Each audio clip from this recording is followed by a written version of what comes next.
programa de hoy, arzobispo asegura que ningún católico debe votar por un candidato a favor del aborto.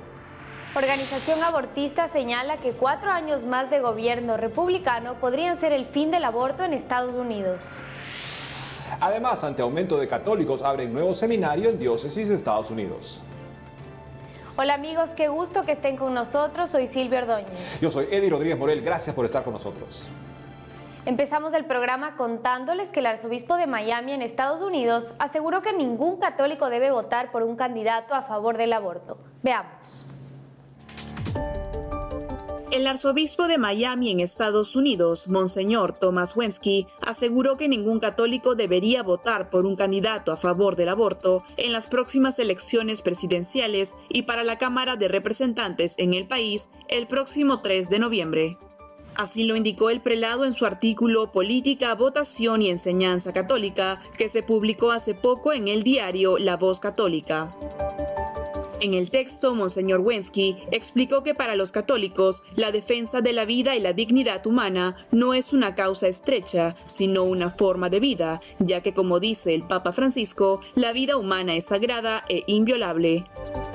En esa línea explicó que, hablando de forma objetiva, si un votante escogiera a un candidato precisamente porque él o ella están a favor del aborto, ciertamente sería culpable de pecado. Por otro lado, a pesar de reconocer que alguna persona podría llegar a una decisión prudencial de votar por un candidato por otras razones y sabiendo de su historial en apoyo a la matanza de bebés por nacer o a la eutanasia legalizada, el arzobispo de Miami manifestó que tal decisión tendría que sopesarse con mucho cuidado, dada la cooperación manifiesta del candidato en la habilitación del aborto. Asimismo, aseguró que los católicos deben estar más y no menos comprometidos con la vida política.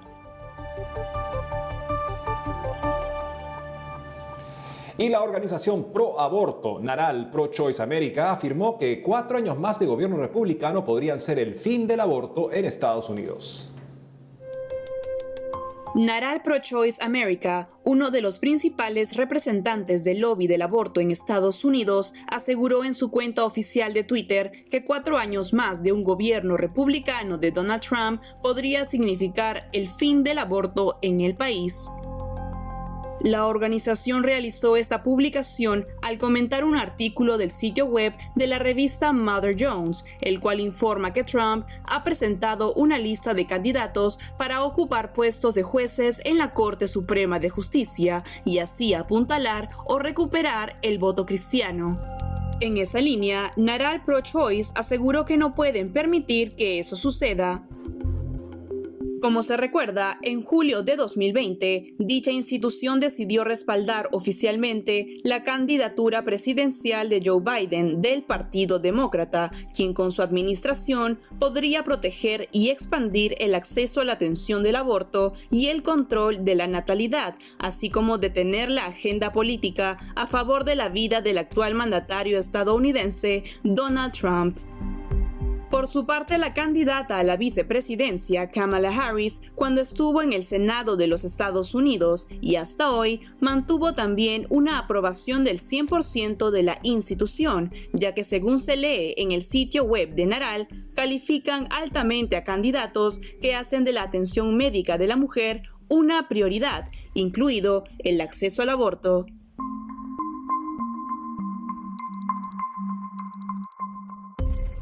NARAL, la Liga Nacional de Acción para el Derecho a Abortar, suena la alarma porque sabe de qué está hablando. Es capaz de pronosticar que un nuevo mandato republicano, con una plataforma oficialmente pro-vida y que busca promover jueces que defienden el derecho a la vida en las cortes, podría ser el fin de la imposición nacional del aborto.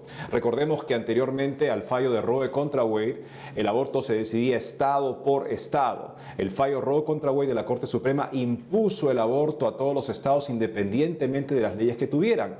Estados en los últimos años han estado pasando leyes pro vida para limitar el aborto, para impedir el aborto, pero claro, no son capaces de hacerlo absolutamente mientras haya un fallo judicial mantenido por una Corte Suprema que dice que tiene que haber aborto.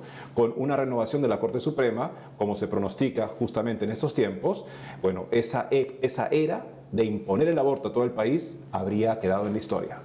Así es, justamente esta tendencia a politizar finalmente los valores hacen también que la Iglesia tenga que responder de una manera más objetiva, y es por eso que es tan importante el llamado de este obispo a recomendar a la ciudadanía que realmente piense bien su voto y que lo haga pensando en el tema de ser pro vida, que es justamente en coherencia con los valores católicos. Tomando en consideración que en la cultura en general hoy en día se relativiza la defensa de la vida y lamentablemente esa idea ha invadido ambientes de la Iglesia, por lo que es tan importante que los obispos sean claros sobre el tema de que un católico no puede votar a favor de un candidato que avale el aborto cuando hay una alternativa pro vida. Así es, debemos ser nosotros los primeros responsables sobre nuestro voto. Gracias. Cambiamos el tono de la información para contarles que en la diócesis de Charlotte, Estados Unidos, fue abierto un nuevo seminario debido al aumento de católicos en la zona. Veamos los detalles. El pasado 15 de septiembre, la diócesis de Charlotte en Estados Unidos abrió el nuevo Seminario San José con el fin de preparar a los sacerdotes del área debido al creciente número de católicos en la región.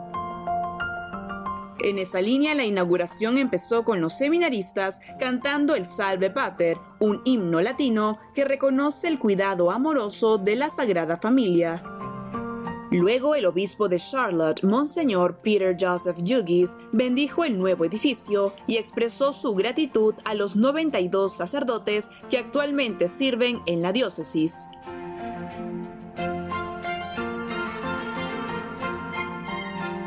Cabe resaltar que el programa para formar nuevas vocaciones inició hace 4 años en la Iglesia Católica St. Anne. Ahora, con la inauguración del nuevo seminario, culmina la primera fase del proyecto de construcción que inició en el 2018. Por otro lado, se dio a conocer que la edificación del Seminario San José costó cerca de $20 millones. Este tiene un estilo arquitectónico gótico e incluye entre sus principales ambientes 40 salas para seminaristas, una cocina, aulas, habitaciones para invitados, una capilla temporal y un claustro meditativo. Hasta ahora, los donantes han contribuido con $15.5 millones en beneficio del seminario, con el cual se espera inspirar a las futuras generaciones de católicos en el oeste de Carolina del Norte y continuar así con la misión de compartir el Santo Evangelio.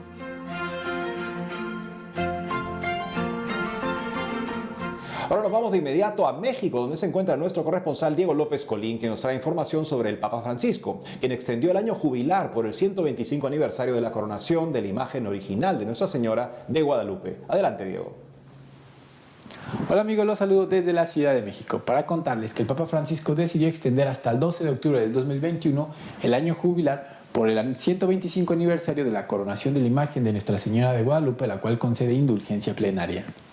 El decreto de la Penitenciaría Apostólica del Vaticano fue leído por el nuncio apostólico en México, Monseñor Franco Coppola, al concluir una reciente misa presidida por el arzobispo primado de México, el cardenal Carlos Aguiar Retes, en la Basílica de Guadalupe. Cabe recordar que el año jubilar debía concluir originalmente el 12 de octubre del 2020, fecha en la que se cumplen 125 años de la coronación pontificia de la imagen de la Virgen de Guadalupe. Sin embargo, como reconoce en su decreto el cardenal Mauro Piacenza, penitenciario mayor de la Santa Sede, el año jubilar lamentablemente por un largo periodo no se pudo celebrar con el pueblo debido a la epidemia del COVID-19.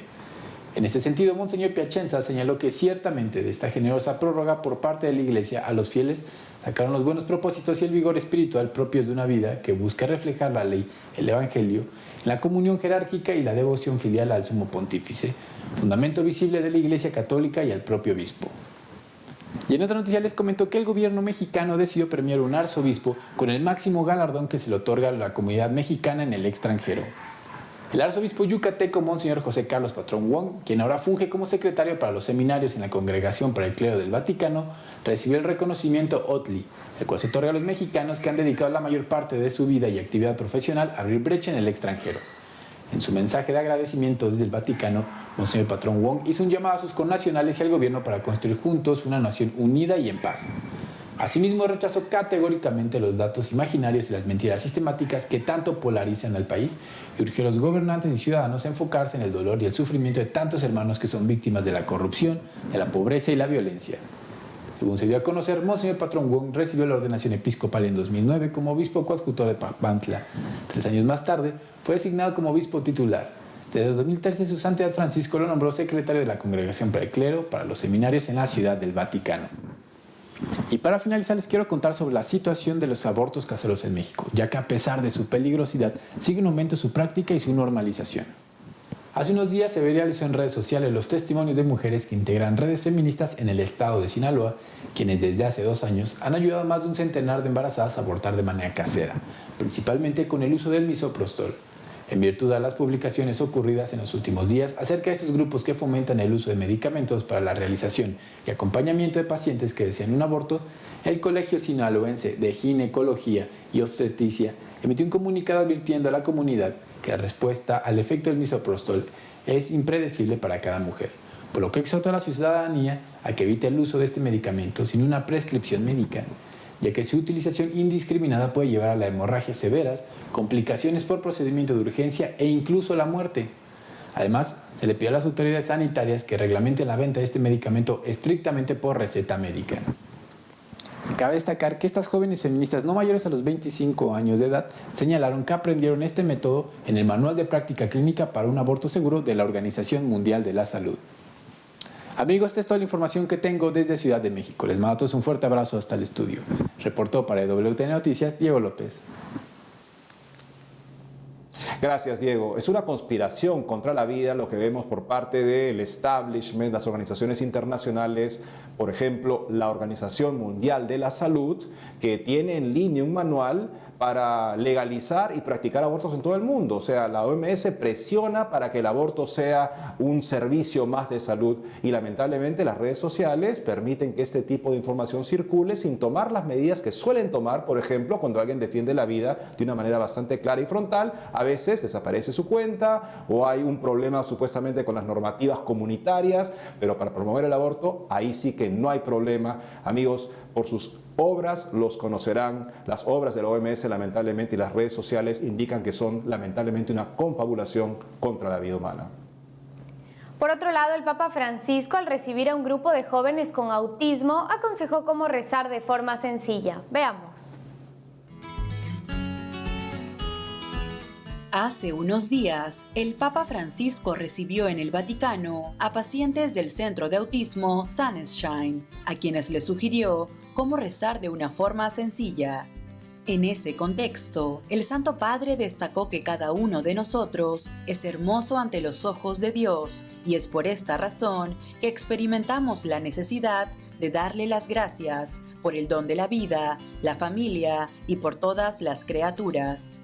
Al respecto, el Sumo Pontífice expresó que el dar las gracias es una hermosa oración, puesto que a Dios le gusta este modo de rezar, y manifestó que es posible añadirle pequeñas súplicas. Por otro lado, el vicario de Cristo señaló que el significado del centro Sonnenschein, ubicado en Austria, significa esplendor del sol, y agradeció a los padres, acompañadores y asistentes por esta bella iniciativa, así como también por el compromiso que tienen con los pequeños. Además, expresó que todo lo que han hecho por ellos, se lo han hecho también a Jesús. Finalmente, el Papa Francisco rezó a la Virgen María para que los proteja y les pidió en alemán que por favor recen por él, afirmando que su trabajo no es fácil.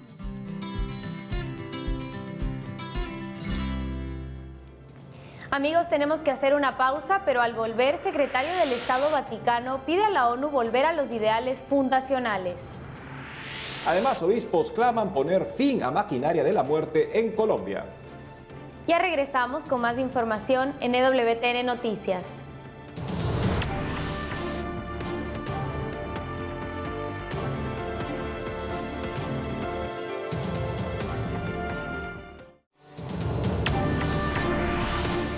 El secretario de Estado Vaticano, Monseñor Pietro Parolin, pidió a la ONU volver a sus ideales fundacionales basados en la búsqueda de la protección de la dignidad de toda persona. Veamos.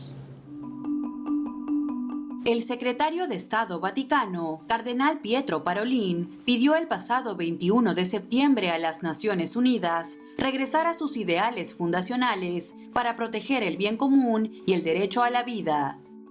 A través de un videomensaje, el purpurado señaló que durante estos 75 años, la ONU ha protegido y servido al derecho internacional, promoviendo un mundo basado en el Estado de Derecho y la justicia, en lugar de las armas y el poder, pero que aún así no siempre ha estado a la altura de su nombre e ideales, y que además se ha perjudicado a sí misma cuando los intereses particulares han triunfado sobre el bien común.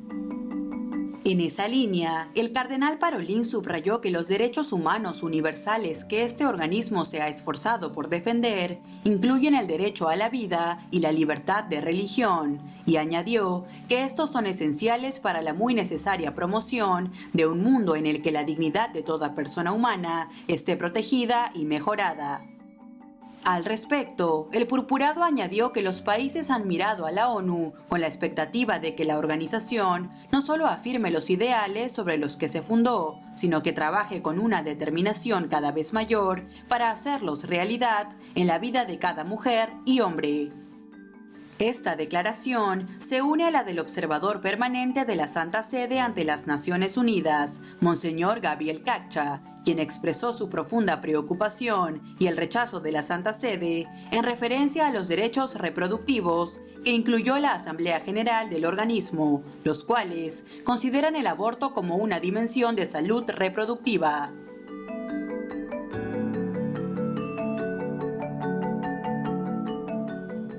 Pasamos ahora a las noticias más relevantes de la Iglesia en Colombia que nos trae nuestra corresponsal en el país, Lida Lozada, quien ya está enlazada con nosotros. Adelante, Lida. Amigos, un saludo muy especial desde la ciudad de Ibagué, ubicada en el oeste de Colombia. Una vez más, los obispos han rechazado las dolorosas manifestaciones de violencia que se han presentado en los últimos días en el país, concretamente las masacres perpetradas por grupos ilegales en los municipios de Buenos Aires, en el Cauca, y Mosquera y El Charco, en el departamento de Nariño. El pronunciamiento se dio a propósito de la Jornada Internacional de la Paz, convocada por las Naciones Unidas, que se celebró recientemente. Para proclamar de nuevo el valor sagrado de la vida, enfatizando que atentar contra ella es atentar contra una persona y contra las comunidades, contra el pueblo colombiano. Pedimos que se detenga la maquinaria de la muerte que actúa de tantas maneras en nuestras regiones y en nuestras ciudades. Invitamos al compromiso por la paz y por la defensa de la vida a todo el pueblo colombiano y particularmente a las instituciones gubernamentales, a los organismos competentes para intervenir en este hecho de manera que se haga justicia. Pedimos a las comunidades católicas que sigan orando por la paz y que cada persona manifieste su compromiso con la reconciliación. De acuerdo con el Instituto de Estudios para el Desarrollo y la Paz, en lo que va corrido del 2020, ya se han presentado 61 masacres en Colombia, y precisamente en medio de esta compleja situación de seguridad que vive el país, la diócesis de Apartadó ha denunciado que los grupos armados ilegales que hacen presencia en el Urabá antioqueño y chocuano están impidiendo el paso a las comunidades, hasta de los párrocos y de los miembros de la misma diócesis, para el desarrollo de su acción pastoral y social. A raíz de las visitas que hace la diócesis con sus equipos de pastoral social y las parroquias y la organización Proclade de los padres claretianos, hemos descubierto que en algunos territorios, especialmente en las cuencas de los ríos, hasta las parroquias tienen que pedir permiso para poder transitar por estos espacios. Es un hecho que no se había dado nunca, ni en las parroquias, ni con ninguna gente de la pastoral, ni de la evangelización de la diócesis. Por eso denunciamos estas situaciones, esa presencia de la ilegalidad que impide que las comunidades y las instituciones puedan moverse libremente por el territorio. Y en otras noticias, el Secretariado Nacional de Pastoral Social apoya y promueve el ciclo formativo virtual que desarrolla por estos días la Repan Colombia sobre problemáticas, desafíos y respuestas en la Amazonía. Colombia tiene desafíos muy grandes en el cuidado de la casa común y en la protección de la Amazonía. Muchos de ellos tienen que ver con iniciativas legislativas y también con prácticas que se están introduciendo nuevas en la transformación de los territorios. Por ello, la Repan Colombia ha convocado en el marco del Jubileo de la Tierra, el tiempo de la creación, a una serie de foros que buscarán profundizar sobre la responsabilidad que tenemos de garantizar que el desarrollo sea sostenible y con criterios de justicia ambiental. Unos foros que tendrán la impronta de elevar una voz profética sobre la situación actual de la Amazonía y de todas las regiones que pueden garantizar la sostenibilidad del mundo. Para ello se ha iniciado con un primer encuentro, un foro sobre el modelo extractivista Pueblos y Territorios, en el que hemos contado con la participación de 170 personas de las jurisdicciones eclesiásticas, del mundo de la academia, de organizaciones religiosas y comunidades de fe de distinto orden aglutinadas en el IRI. También hemos invitado a este importante foro a las comunidades indígenas y sus pueblos. Estimados televidentes, esto es todo por ahora desde Colombia. Gracias por estar atentos. Compañeros, continúen ustedes en estudio. Gracias por las noticias, Lida. Realmente importante escuchar el llamado de los obispos en este contexto tan difícil por el que está pasando Colombia durante todo el año, con las noticias de las masacres y todo este abuso de los guerrilleros en los territorios en los que ni siquiera dejan entrar a la iglesia. Entonces nos unimos en oración con nuestros hermanos colombianos para que la situación mejore pronto. Ahora les contamos que una monja católica en Estados Unidos corrió una maratón en solitario para recaudar fondos para los pobres en Chicago. Veamos la nota. La hermana Stephanie Baliga está recaudando dinero para los pobres en Chicago, Estados Unidos, de una manera única, corriendo una maratón en solitario y de forma virtual. Y es que la monja católica, perteneciente a la misión de Nuestra Señora de los Ángeles, tenía planeado recolectar fondos para la despensa de alimentos de la iglesia, corriendo en la maratón de la ciudad. Sin embargo, a pesar de que la pandemia obligó a la cancelación del evento, eso no la detuvo, pues tenía un plan de respaldo, una cinta de correr y un equipo de sonido. Le había prometido a mi equipo en abril, cuando todo el mundo pensaba que la pandemia terminaría en una semana, que si la carrera se cancelaba, correría una maratón en una cinta. En ese contexto, para continuar recaudando el dinero para los pobres, la misión transmitió la carrera en solitario de 26.2 millas el pasado 23 de agosto, y en la que decenas de personas se unieron para apoyar virtualmente a la monja. Por su parte, la hermana contó a medios internacionales que mientras corría rezaba el rosario para pedir por sus seguidores, pero sobre todo por las personas que contrajeron el virus y por los aislados durante la crisis sanitaria. Cabe resaltar que con el apoyo de amigos, familiares y colegas a través de Zoom, la hermana Stephanie Baliga completó la carrera en poco más de 3 horas y 30 minutos y hasta el momento ha recaudado más de $130,000 para el alcance comunitario de su misión en Chicago.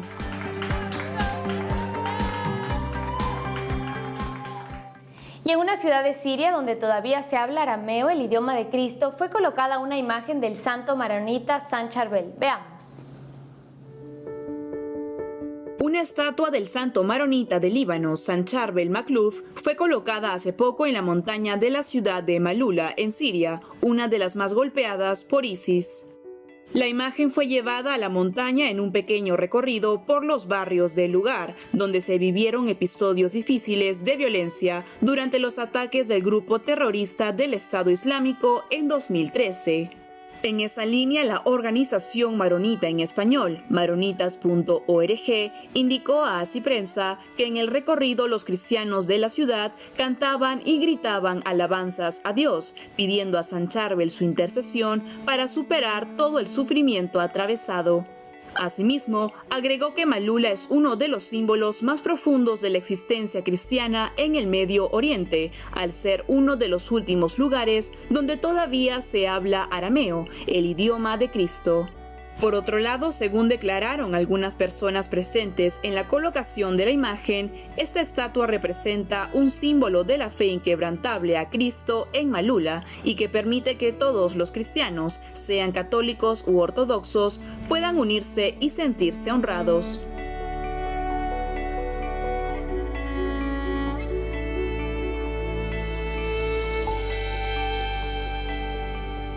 Y es todo por hoy, amigos. Nos encomendamos hoy a Nuestra Señora de la Merced, que nos enseñe ella a ser libres para ayudar a otros a ser libres, como es la misión que la caracteriza.